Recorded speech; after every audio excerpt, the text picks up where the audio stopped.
car, and we are going up to the Bronx to see Elaine Rose, who is the caretaker of the Boris Rose collection, and this promises to be very, very interesting.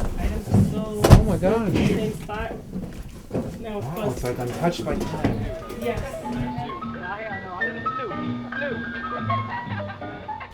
And there's more stuff in here.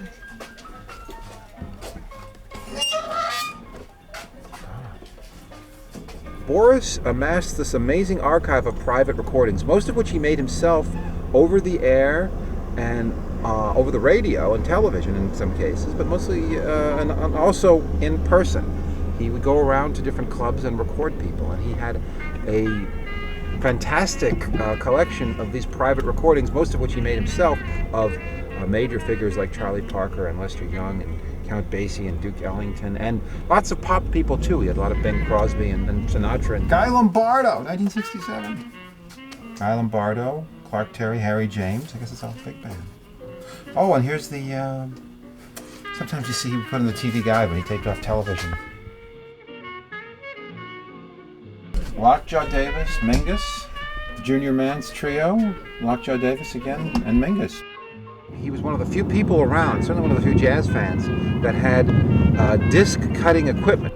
By the time Birdland opened in 1949, he made it his business to record just about every act that played there. And this was the age of tape by this point. So Boris was using tape to record things. Of course, he had disc cutters before, but he had a very, very early tape deck and was one of the first people to get into that.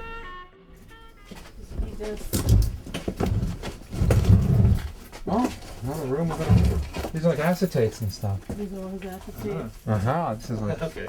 We're all perking up. Not that we weren't perked up before, but Tatum transcriptions. Oh, I love that smell.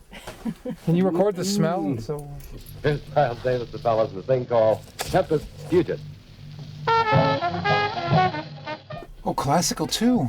I see some opera up there. So there's Harry James' One Night Stand. He just kept on going. It just never stopped.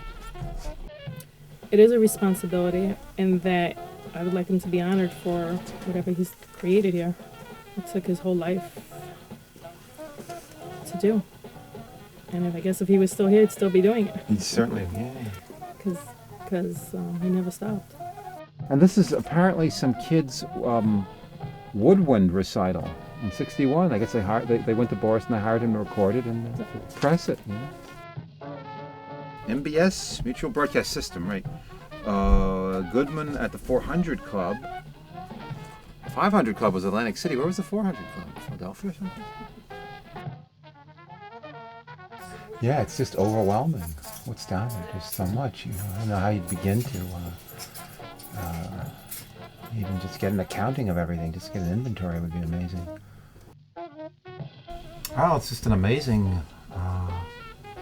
It's amazing that Boris was able to put it together, and it's like a whole history of jazz and American music right in this basement. And tons of stuff that no one's ever heard. Just be stuff that has to be preserved at some point, somehow. There's just tons of one-of-a-kind things here. Things that only exist right here. I saved everything. I didn't know what to do with it. Wow. I said, well, one day somebody will know what this Somebody, means. right? Well, really needs some sort of, institution to just start feeding all these tapes onto a hard drive, just transferring them. It's not going to stay in the basement in the Bronx forever. I don't think it's got to go somewhere.